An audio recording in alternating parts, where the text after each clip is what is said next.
आप सभी को हमारा नमस्कार है। आइए हम अपनी क्लास की शुरुआत करते हैं। आज हमारा पहला दिन है और टॉपिक हमारा चल रहा है एसएससी इंग्लिश। सभी को पता है कि एसएससी का जो वैकेंसी आउट हो चुका है, सभी लोगों का फोकस है एमटीएस का और ये 10th लेवल पे है। तो जो भी हमारे स्टूडेंट 12th पास किए हैं उनके लिए बहुत अच्छा मौका है कि वो फॉर्म को फिलअप करें और अपने एग्जाम को दें। सबसे पहले मैं बताना चाहूंगा कि आखिर सर हम एसएससी इंग्लिश की तैयारी कैसे करें, क्योंकि कॉम्पिटिटिव को पढ़ना और एक एकेडमिक को पढ़ना ये दो अलग अलग बातें हैं। एकेडमिक में हम लोग अपने इंटर्स के लिए पढ़ते हैं, 10th के लिए पढ़ते हैं, लेकिन जब बात कॉम्पिटिटिव लेवल की आती है तो हम लोगों को थोड़ा सा अपना अपना लेवल को बढ़ाना होता है, कंसेप्चुअल इंग्लिश को पढ़ना होता है।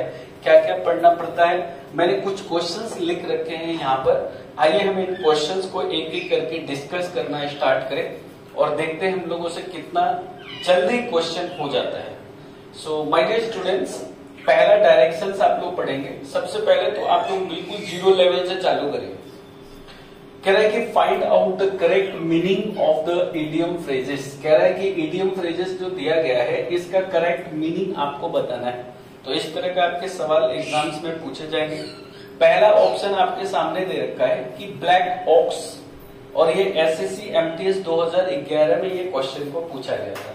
तो कह रहा है ब्लैक ऑक्स का क्या मतलब होता है, चार में से एक ऑप्शन आपका सही होगा, इसको बताइए। तो स्टार्ट करते हैं। ब्लैक का मतलब क्या होता है, काला। ऑक्स का मतलब क्या होता है, बैल। याद रखेंगे कलुआ बैल। कौन सा बैल, कलुआ बैल। तो कलुआ बैल को अगर हम याद रखें, अरे भाभी थोड़ा अपने बच्चे को शांत रखिए ना, ये भी डिस्टर्बेंस है, जगह देखना पड़ेगा दूसरा। चलिए, ब्लैक ऑक्स कह रहा है और इसमें आप याद रखेंगे चार ऑप्शन दे रखा है, नर्वस, इम्पॉसिबल, मिसफॉर्चून और अगली। तो याद रखेंगे कभी भी ये क्वेश्चन आए तो इसका मतलब होता है दुर्भाग्य। क्या होता है, दुर्भाग्य। तो आप बताएं सही आंसर आपका क्या बनेगा यहाँ पर। तो आपका आंसर बनेगा मिसफॉर्चून। तो अब एक बार मुझे और बता दीजिए, अगर आपसे क्वेश्चन में कभी भी पूछता है ब्लैक ऑक्स तो उसका सही आंसर आप क्या लगाएंगे, मिसफॉर्चून लगाएंगे। कंसेप्ट क्लियर हो गया। अब अगला सवाल आपसे पूछ रहा है इसमें दूसरा नंबर, जो कि 12th में मैंने शायद आप लोगों को पढ़ाया भी है। थोड़ा सा आप लोग देख के बताइए। गिफ्ट ऑफ द गिफ्ट, तो गिफ्ट से गब्बर, गिफ्ट से गब्बर, और उस समय का पढ़ाया हुआ आपको अभी भी याद है। तो ये सारे जो वर्ड्स होते हैं इसको ट्रिक के माध्यम से अगर आप पढ़ेंगे तो ये लाइफ टाइम आपको याद रहता है। तो गब्बर के पास बोलने का क्या था, कला था, है ना। जब बोलने का कला था तो इसमें से आंसर हमारा क्या बनता है, एबिलिटी ऑफ स्पीकिंग। आइए हम लोग आगे बढ़ते हैं। अगला डायरेक्शन क्या पूछ रहा है, कह रहा है find out the incorrect spelling. मतलब दिए गए स्पेलिंग चार जो दिया गया है आपको बताना है इन चार में से कौन सा स्पेलिंग गलत है। तो आइए देखते हैं। इसके लिए हमें बहुत सारा स्पेलिंग, जैसे कि आप लोगों के बैच में मैंने एक स्पेलिंग का सीट दिया है 275 क्वेश्चन का। तो अगर वो आप पूरे को बहुत बढ़िया से कर लेंगे तो आप एग्जाम में बहुत अच्छा से उसको अटेम्प्ट कर पाएंगे। ये 2 से 3 क्वेश्चन आप दे ही जाते हैं। तो देखो बेटा, पहला लिखा है एप्रिसिएशन। पहला क्या लिखा है, एप्रिसिएशन। दूसरा लिखा है एप्रोप्रिएट, तीसरा लिखा है अपीयरेंस और चौथा लिखा है एसोसिएशन। चलिए, तो हम लोग इसमें आंसर लगा के देखते हैं। सर हमारा जो सही आंसर इसमें है, जो गलत स्पेलिंग है वो हमने देखा है कि अपीयर का जो स्पेलिंग होता है वो होता है APPEAR। ये होता है ना अपीयर का स्पेलिंग। तो इसने सिंगल पी लिखा हुआ है, तो बताओ गलत यही है ना। तो आपको पूछ भी क्या रहा है, इनकरेक्ट पूछ रहा है। कई बार करेक्ट पूछ देता है, इस बार इनकरेक्ट पूछ रहा है। तो आंसर हमारा क्या होगा, सी हो जाएगा आंसर। याद रखिएगा ये जो वर्ड है, आइए इसके बारे में थोड़ा सा चर्चा कर लेते हैं, काफी इंपॉर्टेंट है। एसोसिएशन का मतलब होता है, आप लोग लिख सकते हैं, राजनीतिक कारण से की गई हत्या, यानी killing due to political reasons. यदि जैसे आप देखिए इंदिरा गांधी को, मोरारजी देसाई को, महात्मा गांधी को, इन लोगों को की मृत्यु हुई तो मृत्यु कैसे हुई, राजनीतिक कारण से। और अभी कल के न्यूज में अगर आपने सुना है तो मोदी जी को भी मारने की धमकी आई हुई है, राइट। तो अगर मोदी जी की कत्ल हो जाती है या कोई उनको मार देता है तो इस तरह की मृत्यु को हम एसासिनेशन कहते हैं। या 12th में अगर आप लोगों को याद होगा तो मार्टिन लूथर किंग को भी मार दिया गया था। क्यों मार दिया गया था? एसासिनेशन के चलते, यानी राजनीतिक कारण से उनकी हत्या कर दी गई थी। तो ये वर्ड काफी इंपॉर्टेंट है, इसको आप याद रखेंगे। अगला वर्ड देखिएगा तो 4 नंबर में बोल रहा है एडवर्टाइज, एडिक्शन, एनिवर्सरी और amateur. So my dear students, कौन सा स्पेलिंग है इसमें से आपका इनकरेक्ट है, यही आपसे पूछ रहा है। तो आप देख लीजिए तो एडवर्टाइज, एडवर्टाइज का स्पेलिंग बिल्कुल सही है, जिसका मतलब होता है विज्ञापन करना। एडिक्शन का मतलब बिल्कुल सही है, ADDICTION, एडिक्शन सही है, जिसका मतलब होता है लत लगना। एमेच्योर का मतलब होता है अनाड़ी। क्या होता है? अनाड़ी। या हम ऐसे बोल सकते हैं, एमेच्योर का मतलब होता है नौसिखिया। आप लोग की तरह जो बिल्कुल बिगिनर होता है, लर्नर होते हैं, जो अभी चीजों को सीखते हैं, उनको हम बोलते हैं एमेच्योर। क्या बोलते हैं साहब? एमेच्योर बोलते हैं। ठीक है, तो हमारा स्पेलिंग कौन सा गलत है? ये C नंबर गलत है स्पेलिंग। कैसे? बोलिएगा मेरे साथ, ANNIVERS। अब ये O नहीं होता है, यहाँ पे ARY होता है, एनिवर्सरी। आया समझ में मेरे भाई?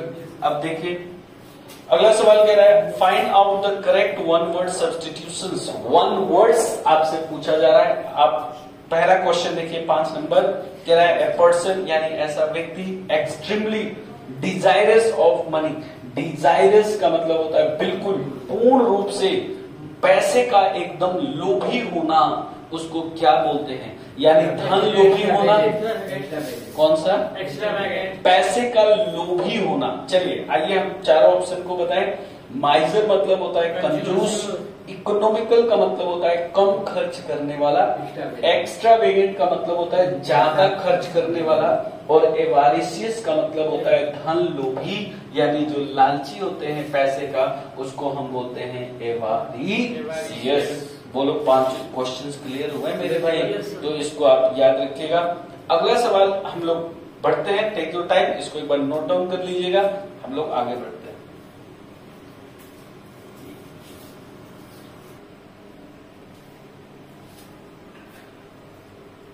तो देखिए, उम्मीद करते हैं आप लोगों ने लिख लिया होगा। आगे बढ़ते हैं क्वेश्चन नंबर 6 की तरफ। क्वेश्चन को पढ़िए, समझिए और फिर आंसर दीजिए। जल्दीबाजी नहीं करना है। शुरू में आप लोगों को कम से कम 3 महीने तक बहुत क्वेश्चंस को आराम आराम से करने सीखना है। उसके बाद आपको टाइम मैनेजमेंट के अकॉर्डिंग आगे बढ़ना है, यानी अपना टाइम देखना है। हाँ, इतना 15 सेकेंड में क्वेश्चन खत्म, फिर 15 से उसको पहले तो 30 सेकेंड, 30 सेकेंड के बाद 15, 15 के बाद 10, 10 के बाद 5 सेकेंड के अंदर क्वेश्चन फिनिश खत्म। तो इस तरह से अगर आपके पास 25 क्वेश्चंस एग्जाम में पूछे जाते हैं तो 25 क्वेश्चंस को करने के लिए आप लोगों को ज्यादा समय की जरूरत नहीं है। आप ये मान के चलिए कि 10 मिनट में पेपर खत्म इंग्लिश का। ये आपको स्पीड बढ़ाना है, तब जाके आपका सिलेक्शन होगा। नहीं तो मेरे भाई फिर आप तैयारी करते रह जाएंगे, सॉरी टू से सिलेक्शन नहीं हो पाएगा। क्योंकि आपके जैसा हजारों स्टूडेंट्स, लाखों करोड़ों स्टूडेंट बैठे हैं जो तैयारी कर रहे हैं, अच्छे अच्छे प्लेटफॉर्म पे पढ़ रहे हैं। तो मेरा यही कहना है कि पहले बिगिनिंग में आप चीजों को समझना स्टार्ट करिए और उसके बाद आप क्वेश्चंस को फास्ट करना सीखिए। यही क्वेश्चंस इस तरह के पेपर्स में पूछे जाते हैं। आप प्रीवियस ईयर का पेपर उठा लीजिए, चेक कर लीजिए कि जो टीचर आपको पढ़ा रहा है वो बिल्कुल आपके कंटेंट के अकॉर्डिंग पढ़ा रहा है या नहीं पढ़ा रहा है। इसका चेक कैसे करेंगे? मान लो कि मैं अच्छा पढ़ा रहा हूं या खराब पढ़ा रहा हूं, ये मेरे कहने से थोड़ी पता चलेगा। मैं जो पढ़ा रहा हूं आप चेक करिए। कैसे चेक करेंगे? पिछले साल का 5 साल का पेपर उठाइए, आप देखिए तो अगर वो 5 साल के पेपर में आपने 10 क्वेश्चन का भी जवाब दे दिया तो समझिएगा कि हम आपको बहुत अप टू द लेवल पढ़ा रहे हैं। आइए क्वेश्चन नंबर 6 को देखते हैं। कह रहा है पर्सन हु डिजर्व, यानी ऐसा व्यक्ति जो डिजर्व करता है क्या? प्रेसेस का। तो भैया प्रेस का मतलब होता है प्रशंसा, यानी ऐसा व्यक्ति जो प्रशंसा के पात्र होते हैं, जो डिजर्व करते हैं, यानी उनको चाहिए भैया हम तो प्रशंसा। जैसे मान लीजिए आप बहुत अच्छे हैं, तो अगर आप अच्छे हैं तो लोग आपकी प्रशंसा करेंगे, ये आपकी गुणवत्ता है। तो ये बोलता है कि ऐसा व्यक्ति जो प्रशंसा का पात्र होता है उसे आप क्या बोलते हैं? तो आइए समझते हैं। पहला ऑप्शन में दिया है लवेबल। लवेबल का मतलब होता है प्यारा। दूसरा दिया है लोडेबल। लोडेबल का मतलब होता है प्रशंसा करने योग्य। तीसरा दिया है डिटेस्टेबल। डिटेस्टेबल का मतलब होता है घृणा करने योग्य। और आगे दिया है डिसाइपल। देखिए डिसाइपल का मतलब होता है छात्र। तो आप बताइए कौन सा आंसर सही होगा? तो बी आंसर आपका बिल्कुल सही होगा। अगला सवाल देखिए क्या कह रहा है फ्रेंड। कह रहा है find out the synonyms of the given word. So what is the meaning of synonyms my dear? तो भैया साइनोनिम्स का मतलब होता है पर्यायवाची शब्द यानी समानार्थक शब्द बोलते हैं। क्वेश्चंस पहला दिया है आपके सामने, ये एमटीएस 2011 में क्वेश्चन पूछा गया था। एपियर का क्या मतलब होता है? देखिए एपियर यहाँ पूछा, एपियर वहां पूछा, याद आ रहा है अभी अभी? हाँ, तो भैया एपियर का मतलब होता है, बहुत सारे मतलब होते हैं। एपियर का मतलब होता है प्रतीत होना। बोलो क्या होता है भाई? प्रतीत होना। तो आपको जो भी क्वेश्चंस कराया जाएगा पेपर, आप उसको घर पे जाके पढ़िए, क्योंकि ये 12th नहीं है, ये कॉम्पिटिटिव है। और कॉम्पिटिटिव मतलब आप एक दूसरे से कॉम्पिटिशन। कैसे? बहुत सारे, एक चीज में बहुत क्लियर आप लोगों को बताना चाहूंगा फ्रेंड्स, कि बहुत सारे ऐसे टीचर्स होते हैं जो पढ़ाते भी हैं और एग्जाम भी देते हैं। तो आप समझ लो, फॉर एग्जाम्पल मेरा ही मानो कि अगर मैं ही खुद एक इंग्लिश का पेपर देने गया तो कट ऑफ हाई जाएगा कि कम जाएगा? बिल्कुल हाई जाएगा ना, क्योंकि मैं तो 25 में 25 करके आऊंगा और मैंने जिसको पढ़ाया वो तो 25 में 25 नहीं करेगा, एक दो क्वेश्चन बिल्कुल कम करके आएगा। तो बताओ कट ऑफ हाई जाएगा। तो इसीलिए हम लोगों को बहुत कड़ी मेहनत की जरूरत है। यानी आपका सीधा सीधा टक्कर मेरे से ही होने वाला अगर मैं एग्जाम देने चला गया तो बहुत सारे ऐसे टीचर हैं जो पढ़ाते भी हैं और वो एग्जाम भी देते हैं, सरकारी नौकरी की तैयारी भी करते हैं। आया बात समझ में? तो इसलिए आप समझिए, कॉम्पिटिटिव इतना मुश्किल नहीं है और इतना आसान भी नहीं। अगला सवाल कह रहा है अपीयर मतलब होता है प्रतीत होना, अपीयर मतलब होता है प्रकाशित होना, उजागर करना। तो अब देखिए प्रतीत होना होगा तो आपका सही आंसर क्या बनेगा? सी बन जाएगा, क्योंकि सी का मतलब होता है देखना, अलाउ का मतलब होता है अनुमति देना, इंटरटेन का मतलब होता है मनोरंजन करना। तो ये नहीं होगा, यही होगा। आगे सवाल पूछ रहा है एब्सोल्युटली। तो एब्सोल्युटली का मतलब होता है भैया पूर्ण रूप से, पूर्ण रूप से ये होता है। तो जब इसका मतलब पूर्ण रूप से होगा तो आपसे ऑप्शन 4 दिया है, एक आंसर आपका सही होगा। तो क्या पूछ रहा है? पर्यायवाची शब्द पूछ रहा है। तो देखो पार्शियल, पार्शियल का मतलब होता है कुछ अंग, कुछ पार्ट। और रियली का मतलब होता है सचमुच। नन तो कुछ भी नहीं। इंटायरली का मतलब होता है पूर्ण रूप से। और सही आंसर क्या हो जाएगा आपका? इंटायरली हो जाएगा। आगे देखिएगा डायरेक्शंस। कह रहा है find out the antonyms of the given word. दिए गए शब्द का विलोम शब्द बताइए। तो विलोम शब्द पूछ रहा है क्वेश्चन नंबर 9 आर्किन। तो देखो इसको एक ट्रिक से हम लोग याद कर सकते हैं। कैसे याद करेंगे थोड़ा देखिए। जैसे मान लीजिए ये है हमारे क्या शर्मा जी, हाँ चलिए अच्छा कोई बात नहीं, इधर देखते हैं आर्किन। तो देखो बेटा ये है शर्मा जी और ये है शर्मा जी की वाइफ। शर्मा जी बोले कि तनी हैने सुना, तनी कान हैने दिया। तो देखो कैन, कैन से कान, ऐसे याद करो। और कान मांग रहे हैं, इसका मतलब क्या? अब कान में कुछ कहना चाह रहे हैं तो कान में क्या कहेंगे? वो गुप्त बात कहेंगे, है ना भाई? ऐसी बात जो दूसरा कोई नहीं सुने। तो आपका इसका आंसर सीक्रेट होना चाहिए था, लेकिन आपसे विलोम शब्द पूछ रहा है। तो गुप्त का विलोम क्या बनाएंगे? पब्लिक कर देना किसी चीज को। तो सही आंसर क्या हो जाएगा? पब्लिक होना। क्वेश्चन नंबर 10 और लास्ट क्वेश्चन कह रहा है ब्रिज। अब ऐसे याद रखना ब्रिज। तो ब्रिज का मतलब क्या होता है? ब्रिज मतलब पुल, और उससे पहले क्या लगा दिया? ए ब्रिज। तो ए ब्रिज का मतलब किसी चीज को छोटा कर देना।